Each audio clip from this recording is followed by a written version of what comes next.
Chers Yussois, chères Yussoises, il y a un an, quasiment jour pour jour, je faisais le vœu d'une année 2024 riche, historique et sportive pour la ville de Yutz et ses habitants.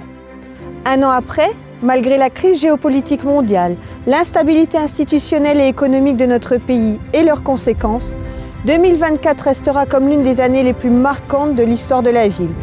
Et ce, grâce aux efforts et à l'investissement de tous, habitants, agents municipaux et élus.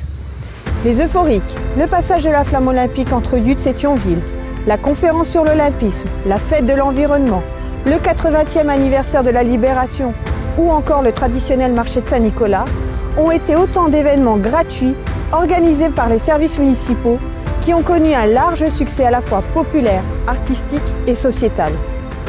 Au monde associatif yussois, je veux les remercier très sincèrement, les bénévoles pour leur investissement qui ont fait de Yutz, une nouvelle fois en 2024, une ville dynamique, sportive et solidaire que beaucoup nous envient. Historique et riche, cette année l'a été également dans les nouvelles réalisations inaugurées au cours de l'année. Je pourrais citer par exemple la création du premier skatepark en dur de Moselle, ainsi que des 2 terrains de basket 3x3 sur le site de l'aéroparc. Cet endroit représente aujourd'hui le premier espace dédié au sport urbain de notre territoire. Je pourrais également évoquer la végétalisation d'une nouvelle cour d'école. Après la création d'une bulle nature aux abords des écoles Schumann en 2022, de la végétalisation de la cour de l'école Victor Hugo en 2023, c'est celle de l'école élémentaire Charles Péguy qui a été inaugurée en octobre, sous le regard émerveillé des enfants et de l'équipe enseignante. 2024 restera aussi historique puisqu'elle marquera le renouveau du Val-Joyeux. Nous y sommes pour vous présenter lors de ses vœux ce magnifique bâtiment, trop beau, inauguré en octobre dernier devant de nombreux partenaires associatifs, économiques et institutionnels.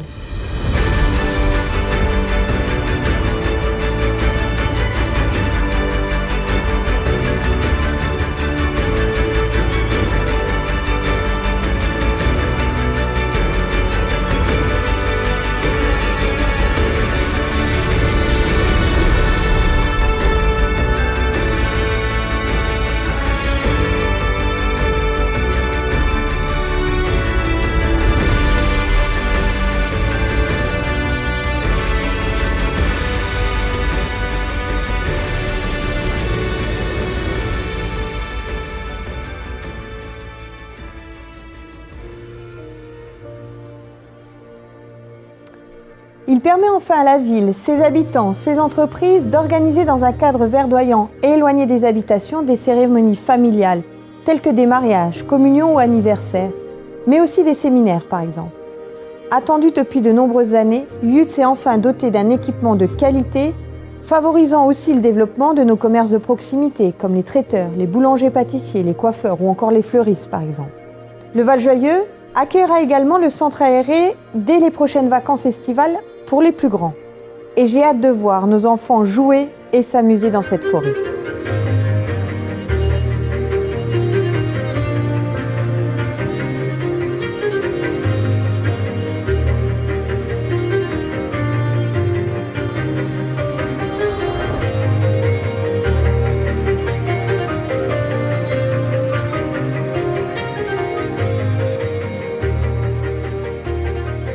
Tous, à notre échelle, par nos efforts et notre investissement personnel, nous avons contribué à ces réussites collectives et bien que le contexte économique et politique de notre pays ne soit pas des plus favorables, je me dois, avec mes équipes, de garder cette ambition de faire de Yutz une ville forte, associative et solidaire, culturelle et sportive, tournée vers un avenir durable, économiquement et écologiquement parlant.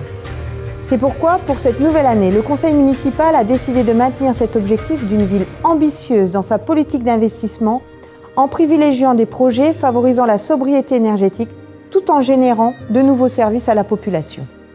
Consommer moins pour l'amélioration de notre quotidien. C'est ainsi que pourraient se résumer nos investissements prévus pour cette année 2025. À l'angle de l'avenue de Gaulle et de la rue du Gymnase Saint-Exupéry, la construction du nouveau Petit Prince débutera dans les prochaines semaines. Ce bâtiment sera passif, c'est-à-dire qu'il produira lui-même l'énergie nécessaire à son fonctionnement. Il permettra ainsi de réduire nos consommations énergétiques de près de 25 000 € par an. Devant la demande toujours plus forte, il abritera une nouvelle cantine scolaire de plus de 300 places, le service périscolaire de l'école Saint-Exupéry, la bibliothèque, ainsi que 4 salles de réunion et 2 pièces de stockage pour certaines de nos associations. Le service de la solidarité et de l'emploi de la mairie, ainsi que le centre communal d'action sociale, déménageront dans ce nouveau bâtiment dès la fin des travaux prévus en 2026, ce qui permettra de réduire nos coûts de fonctionnement de 35 000 € par an, correspondant à la location et aux charges du bâtiment actuel. Pour 2025, nous avons voté également le relamping complet de l'éclairage public de la ville, c'est-à-dire le remplacement des près de 3000 points lumineux par de la LED, nous permettant ainsi de réduire notre empreinte carbone et notre facture énergétique d'environ 100 000 € par an. Dès le mois de mars, au moins 3 réunions publiques seront organisées au cours desquelles je vous questionnerai, entre autres, sur le maintien de l'extinction de l'éclairage public entre minuit et 5 h du matin au vu de cette nouvelle technologie.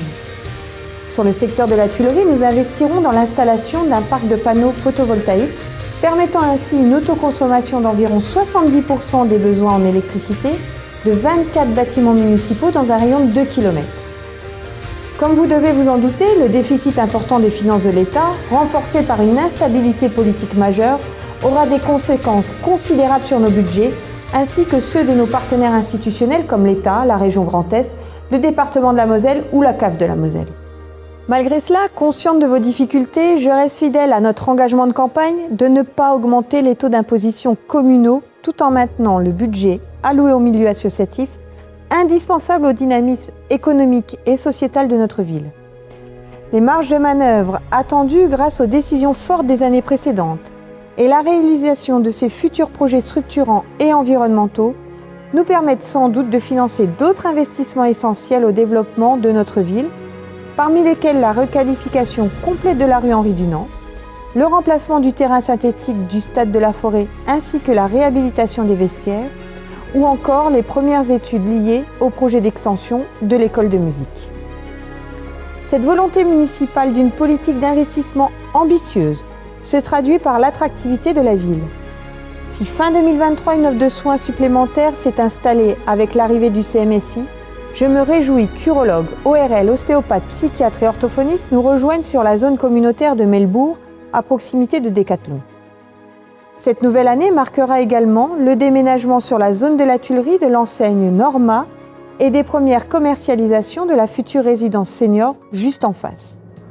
Comme vous l'entendez, nous continuerons à rester audacieux pour notre ville afin qu'elle soit plus forte face aux futurs enjeux économiques, sociétaux et environnementaux. Ce chemin de la réussite d'une ville encore plus durable ne pourra se faire que collectivement. Et je sais pouvoir compter une nouvelle fois en 2025 sur chacun d'entre vous, même si parfois les efforts demandés vous semblent difficiles, mais aussi sur des agents municipaux compétents et investis, et des élus pleins d'énergie et d'envie de bien faire.